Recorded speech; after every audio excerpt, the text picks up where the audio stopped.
اور حسین میتوں کے باوجود میدان میں آئے، فرمایا سامنے کھڑے ہو جاؤ، تمہیں خطبہ دینا ہے، اس لیے کہ محمد عربی کا طریقہ ہے جمعے والے دن خطبہ دیا جاتا ہے۔ پورے وثوق سے اتمام حجت کیا۔ اور حسین ابن علی ایسے تو نہیں تھے کہ ڈرے بڑا تھے تو ان سے تلوار نہیں چلی، انہوں نے تلوار چلائی، جو ایک ایک دو دو کر کے آتے رہے وہ کٹتے رہے، وہ کٹتے رہے۔ پھر آواز ایک گونجی پیچھے سے، وہ اکیلے اکیلے کیوں جاتے ہو؟ تمہیں پتہ ہے علی کا بیٹا ہے؟ علی کا گھر تو وہ گھر ہے کہ جس گھر کا ہر ایک بچہ جسے دیکھو وہی شیر خدا۔ معلوم ہوتا ہے اکیلے اکیلے جاؤ گے تو تم چہرے کی روشنی نہیں دیکھ رہے، آنکھوں کی سرخی نہیں دیکھ رہے، مزاج کا ولولہ نہیں دیکھ رہے، طبیعت کا باغ پن نہیں دیکھ رہے، اور جوانی میں شہادت کی لذت سے آشنا محمد کا نواسا نہیں دیکھ رہے۔ ذرا مل کے جاؤ، ہاں ہاں حسین ابن علی شہید ہوئے ہیں پر شان و شوکت کے ساتھ، ہاں ہاں حسین ابن علی دنیا سے تشریف لے گئے ہیں پر عزت وقار اور عظمت کے ساتھ۔ ہاں حسین ابن علی کا سر کٹا ہے، مخالف نے تو اپنی طرف سے نیزے کی نوک پہ چڑھایا تھا، پر حسین کا سر بول بول کے کہہ رہا تھا دیکھ لو میں کٹ بھی گیا ہوں پھر بھی سب سے اونچا ہوں، وہ دیکھو میں سب سے اونچا ہوں، سب سے اونچا ہوں میں۔ اے حسین ابن علی، نازش آل نبی تم پر سلام، اے حسین ابن علی تم پر سلام، نازش آل نبی تم پر سلام۔ کسی نے ایک بات کی تھی، اس نے حد کر دی، اس نے کہا مورخ تو کتنا کو لکھے گا، خطیب تو کتنا کو واز کرے گا، او مصنف تو حسین ابن علی کی شان میں کہاں تک بات کرے گا؟ تو میرے امام کا باکپن، ان کی جرت، ان کی طاقت، ان کی ہمت، ان کا کمال، ان کا صبر، ان کی استقامت، ان کا حوصلہ، ان کی جوامردی، ان کی ہمت کتنی کو بیان کرے گا؟ تو رہنے دے۔ اس نے کہا پھر کیوں رہنے دوں؟ کہنے لگے حسین ابن علی کی شان رفعت کوئی کیا جانے، یہ حسن جانے۔ حسین ابن علی کی شان رفعت کوئی کیا جانے، یہ حسن جانے، یہ علی جانے، یہ نبی جانے یا خدا جانے۔ ہماری طاقت نہیں ہے کہ ہم امام علی مقام کی عظمت کو بیان کر سکیں، بس چپ کر میرے علی، ایتھے جا نہیں ہو۔ امام کا تذکرہ بندے کو جوان کرتا ہے، باہمت کرتا ہے، جینے کا حوصلہ دیتا ہے، میدانوں میں کھڑا کرتا ہے۔ وہی ہے تیرے زمانے کا امام برحق جو تجھے حاضر و موجود سے بیزار کرے اور موت کی شکل میں دکھلا کے تجھے جلوہ یار، زندگی تیرے لیے اور بھی دشوار کرے۔ اور پلٹنا، جھپٹنا، جھپٹ کر پلٹنا، یہ لہو گرم رکھنے کا ہے ایک بہانہ۔ لہذا طاقتور بنو، باہمت بنو، کربلا کے واقعے سے طاقت حاصل کرو۔ پھر کہتا ہوں ہم ہائے حسین والے نہیں، ہم تو واہ حسین والے ہیں۔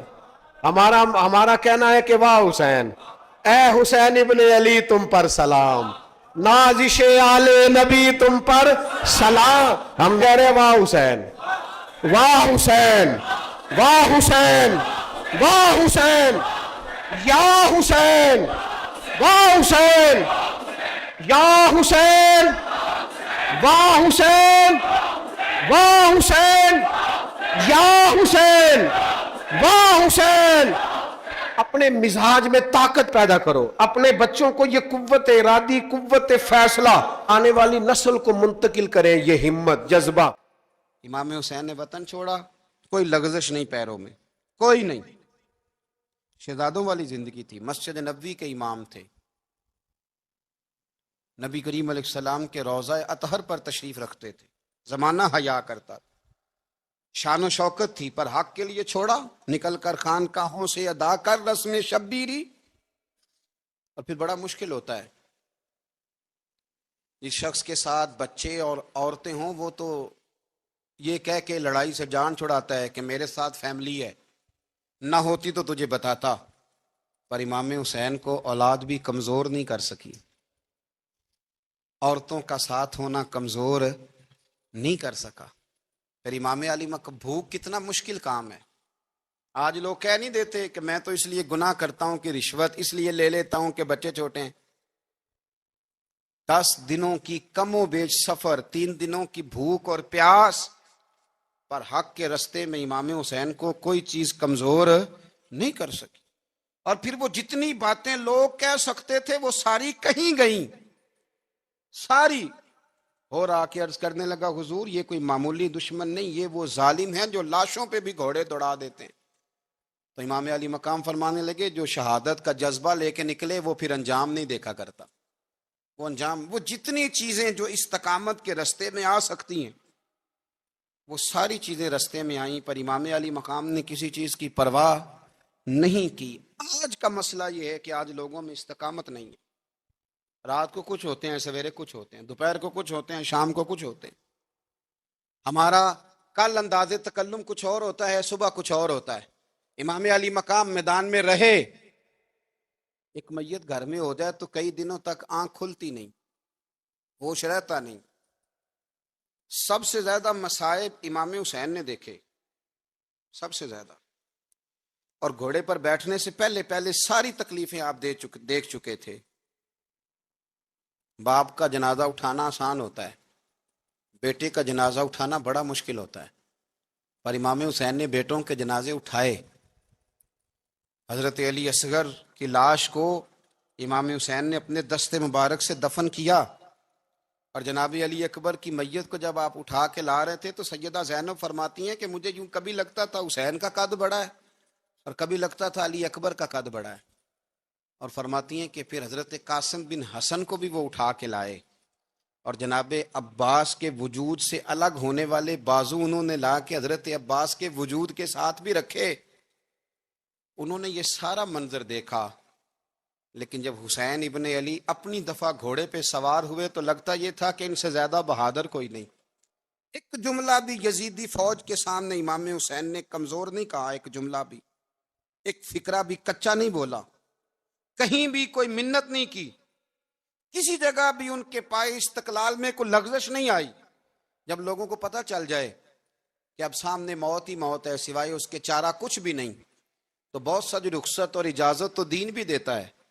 پر امام حسین کسی جگہ کسی رخصت پر عمل کرتے نظر نہیں آتے. ڈٹ کے بات کی، ڈٹ کے. اور پھر جب میدان میں نکلے، اللہ اکبر.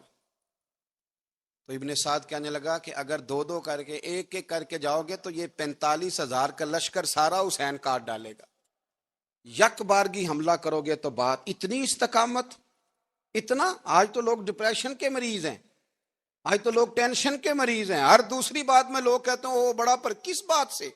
مطلب کیا آپ نے زندگی میں صرف جاب نہیں مل رہی، صرف بیماری آ گئی، صرف خرچہ نہیں گھر میں بڑا کس بات کا ڈپریشن؟ امام حسین کی زندگی بتلاتی ہے کہ وہ لوگ بھی کوئی دنیا میں کمال حاصل کر سکتے ہیں جو چھوٹی چھوٹی بات پہ روتے ہیں. مال بھی ہے، جوانی بھی ہے، گھر بھی ہے، مکان بھی ہے، بچے بھی ہیں، عزت بھی ہے، صرف پیسے نہیں. اور انسان ہے کہ آنکھیں نہیں کھل رہی، وہ سمجھتا ہے میں کسی کام کا ہی، فقط پیسے نہیں بس. او خدا کے بندو، امام علی مقام نے فرمایا سارا کچھ لٹا کے بھی جو میدان میں کھڑا رہے اسے حسین ابن علی کہا جاتا ہے، اسے حسین ابن علی کہا جاتا ہے. حسین ابن علی کی شان رفت کوئی کیا جانے، حسن جانے، علی جانے، نبی جانے، خدا جانے، کون جانے امام علی مقام کا معیار. تو امام حسین رضی اللہ تعالیٰ عنہ کی زندگی ہمیں بتاتی ہے کہ ذوق والی عبادت کرو. امام حسین کی زندگی ہمیں بتاتی ہے کہ جب تم سخاوت کرو تو پھر اپنی حیثیت سے بڑھ کر کرو. اور امام حسین کی زندگی ہمیں بتاتی ہے کہ دل میں کسی کے لیے کوئی بات نہ رکھو، صلح کرنے میں پہل کرو، محبتیں کرنے میں آگے بڑھو. اور امام حسین کی زندگی ہمیں بتلاتی ہے کہ جب دنیا میں تم نے کچھ کرنا ہے تو پھر ڈٹنا بھی سیکھو، پھر کھڑے ہونا بھی سیکھو. یہ نہ دیکھو کہ حالات. امام حسین نے ایک دن بھی حکومت نہیں کی، یزید نے 4.5 سال کی، لیکن قیامت تک دلوں پہ حکومت امام حسین کی رہے گی، امام حسین کی رہے گی، اس لیے کہ ان میں استقامت تھی. امام حسین کے ساتھ اس وقت 72 لوگ تھے، لیکن آج کائنات کا ذرہ ذرہ امام حسین کے ساتھ ہے. میں اکثر گزارش کرتا ہوں دوستوں سے، میں کہتا ہوں کربلا کا واقعہ کوئی حادثاتی نہیں ہے، اس کے پیچھے پوری ایک لاجک ہے، اس کے پیچھے پورا ایک فلسفہ ہے. ایسے ہی کوئی آدمی 3 دن بھوکا پیاسا رہ سکتا ہے؟ کسی آدمی کو صبح اس نے کھانا کھایا اور شام تک کھانا نہ ملے تو ٹانگیں کانپتی ہیں۔ رمضان المبارک میں عبادت کی نیت سے روزہ رکھنے والے بھی شام کو بڑے پریشان ہو جاتے، اور مسلسل 3 دن کھانا نہ کھایا جائے اور پانی نہ پیا جائے، اور حال یہ ہے کہ وہی آدمی تلوار لے کے میدان میں نکلے اور اس کی حالت یہ ہو کہ لوگ اس کے آگے دوڑنا شروع کر دیں، ہزاروں کی فوجیں تاب نہ لا سکیں۔ علی کا گھر بھی وہ گھر ہے کہ جس گھر کا ہر ایک بچہ جسے دیکھو وہی شیر خدا معلوم ہوتا ہے۔ یہ کوئی آسان ہے؟ اس کے پیچھے پوری اس کے پیچھے فلسفہ ہے۔ امام راضی کی تفسیر کبیر دیکھیے گا، امام راضی کہتے ہیں کہ سیدہ فاطمہ الزہرا رضی اللہ تعالی عنہ کے دونوں شہزادے حسنین کریمین بیمار ہو گئے تو سیدہ نے منت مانگی کہ بچوں کو شفا ہوگی تو 3 روزے رکھوں گی۔ شفا ہو گئی، روزے بھی رکھ لیے، اور جب مولا علی شیر خدا روزہ رکھنے کے لیے بیدار ہوئے، سیدہ فاطمہ الزہرا بیدار ہوئی تو امام حسن اور حسین بھی اٹھ گئے، 7-8 سال کی عمر، اماں جی ہم نے بھی رکھنا ہے۔ صبح کھجور اور دودھ سے روزہ رکھ لیا گیا۔ این افطاری کے وقت مولا علی کہتے ہیں فاقے چل رہے تھے، کہیں سے میں جون لایا تھوڑے سے، سیدہ فاطمہ الزہرا نے پیس کر روٹیاں پکائیں۔ وہ وقت جو بڑا مشکل ہوتا ہے افطار کا، کہتے ہیں اس وقت جب کھانے کے لیے بالکل ہاتھ آگے بڑھنے لگے اور امید تھی کہ ابھی سیدنا بلال اللہ اکبر کہیں گے تو روزہ کھلے گا، لیکن ابھی چند ہی منٹ رہتے تھے کہ دروازے پر ایک فقیر نے صدا دی، کہنے لگا سارے مدینے کے دروازے کھٹکھٹا آیا ہوں، قحط ہے، فاقہ ہے، اے رسول اللہ کے خاندان والو، میں یتیم ہوں، کسی نے بتایا ہے کہ اور کوئی دروازہ کھلے نہ کھلے سیدہ کا دروازہ تیرے لیے ضرور کھلے گا، کیا یتیم کو روٹی ملے گی؟ تو حضرت مولا علی نے بچوں کی طرف دیکھا ہی تھا کہ امام حسن ساری روٹیاں جا کے دروازے پہ دے آئے، کھجور اور پانی سے افطار ہو گیا۔ صبح پھر کھجور اور دودھ سے روزہ رکھا۔ امام راضی کہتے ہیں این وہ وقت جب افطار کا ٹائم آیا تو پھر دروازے پہ کسی نے صدا دی، کہا رسول اللہ کے خاندان والوں میں مسکین ہوں، رات سے روٹی کھائی ہے، نہ صبح کھا سکا نہ دوپہر، کسی نے بتایا ہے کہ اس دروازے سے خالی کوئی نہیں جاتا۔ امام حسن نے پھر سارا لنگر اٹھایا اور پھر جا کے دے دیا۔ تیسرا دن پھر ہوا، مجھے لگتا ہے کہ جب افطار کا ٹائم آیا ہوگا نا تو یہ خود ہی سارے دروازے پہ دیکھتے ہوں گے، یہ کوئی آیا نہیں لینے والا ابھی تک، لگتا ہے کہ نظریں دروازے پہ تھیں۔ این افطار کے وقت 3 روٹیاں جب جاؤں کی پک کے آئی، ایک بھکاری نے صدا دی، کہنے لگا میں قیدی ہوں، آج ہی قید سے رہائی ملی ہے، پہلے دن کسی کے دروازے پہ صدا دی ہے روٹی ملے گی۔ امام حسن وہ کھانا دے کے واپس لوٹے، کھجور اور پانی سے افطار ہوا، اور جیسے ہی مسجد نبوی میں تینوں باپ بیٹا نماز پڑھنے گئے تو مولا علی کہتے مجھے بتانا نہیں پڑا، رسول کریم نے میری طرف دیکھ کے فرمایا علی تیرا، فاطمہ کا، حسن اور حسین کا 3 دن والا عمل خدا کو بھی بڑا پسند آیا ہے اور محمد مصطفیٰ کو بھی بڑا پسند آیا، بڑا پسندیدہ عمل۔ میں کہتا ہوں کہ حضرت فاطمہ نے نا ان کی تربیت پہلے ہی کر دی تھی، 3 دن بغیر افطار کے روزہ رکھنے کی، وہ ٹریننگ گھر سے ہو چکی تھی۔ اب میدان کربلا میں 3 دن بھوکا پیاسا رہنا ان کے لیے مشکل نہیں تھا، وہ تو ان بچوں کے لیے مشکل ہوتا ہے جو کھانا دیر سے پکنے سے برتن توڑنے شروع کر دیتے، وہ بچے بلیک میل ہوتے ہیں جن کو ایک وقت ان کے پسند کا کھانا نہ ملے تو وہ گھر میں جو ہے وہ ادھم شروع کر دیتے ہیں، جن کی ماں نے عادت ڈالی ہو کہ بیٹا 3 دن بھوکے پیاسا رہنا ہوا تو رہ لینا، لیکن کسی بھی باطل کے ساتھ کمپرومائز نہ کرنا، ان کے لیے اتنا مشکل نہیں تھا۔ ان کی تربیت ہوئی، ان کی ٹریننگ ہوئی، پھر اللہ نے ان کی سیرت میں رنگ بھرے، ان کے کردار میں حسن آیا، وقار آیا۔ حضرت امیر معاویہ رضی اللہ تعالیٰ عنہ نے ایک شخص کو بھیجا مدینہ منورہ شام سے، تو اس نے کہا میں نے امام حسین سے ملنا ہے، تعارف کیا ہے؟ جناب امیر معاویہ فرمانے لگے مسجد نبوی میں جانا جس کے گرد لوگ سب سے زیادہ ادب سے بیٹھے ہوں اور جس کی باتیں سب سے زیادہ میٹھی ہوں اور جس کی نظریں سب سے زیادہ جھکی ہوں اور جس کے چہرے پر تمہیں سب سے زیادہ وقار نظر آئے، وہی علی کے بیٹے حسین ہوں گے۔ جو سب سے زیادہ تمہیں وہاں ماحول کے اندر جو شخص نظر آئے پوچھنے کی ضرورت نہیں پڑے گی.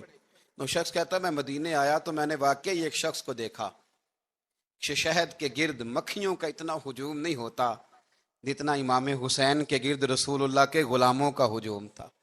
لیکن نظریں جھکی ہوئی، باتیں میٹھی، لہجہ گداز گداز، لفظوں میں رانائی، اور لوگ کئی باتیں پوچھتے تو علی کے صاحبزادے ایک آدھ جملہ بولتے تو لگتا یہ کہ وہ جملہ سیدھا دل میں اترتا چلا جاتا ہے.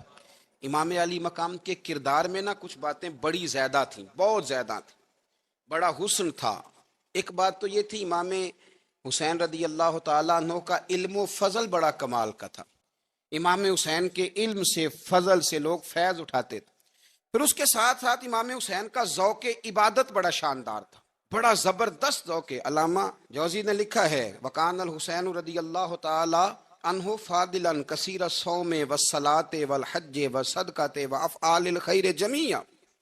آپ فرماتے ہیں کہ امام حسین زیادہ نمازیں پڑھنے والے تھے، کثرت سے سجدے کرنے والے، کثرت سے روزے رکھنے والے، زیادہ حج کرنے والے، اور امام حسین صدقہ دینے والے اور نیکی کے کاموں میں شدت کرنے والے. امام حسین کا جو ذوق عبادت تھا وہ اتنا شاندار تھا کہ آپ فرض نماز کے علاوہ روزانہ 100 رکعت نماز نفل ادا فرمایا کرتے. اور امام حسین فرماتے زندگی میں کبھی ایسا نہیں ہوا کہ 3 دن گزر گئے اور حسین کا قرآن پاک ختم نہ ہوا. 25 حج کیے امام حسین نے مدینہ منورہ سے مکہ مکرمہ پیدل جا کے، 25 حج. اب تو نسبت والے لوگوں کو عبادت کی ضرورت نہیں نا، اللہ ماشاء اللہ کہتے ہیں نسبت بڑی ہے. بھئی جن کی نسبت اتنی خاص تھی کہ حضور نے فرمایا یہ فاطمہ کے نہیں میرے بیٹے ہیں، ان کا تو حال یہ ہے کہ فرض کے علاوہ 100 نفل، 3 دن سے پہلے ختم قرآن پاک، 25 حج فرمائے. تو کس نسبت کی بات کرتا ہے؟ یہ نسبتیں تو ہیں جو انسان کو عبادت کے قریب کرتی ہیں. لوگوں نے معیار ہی بدل دیا ہے.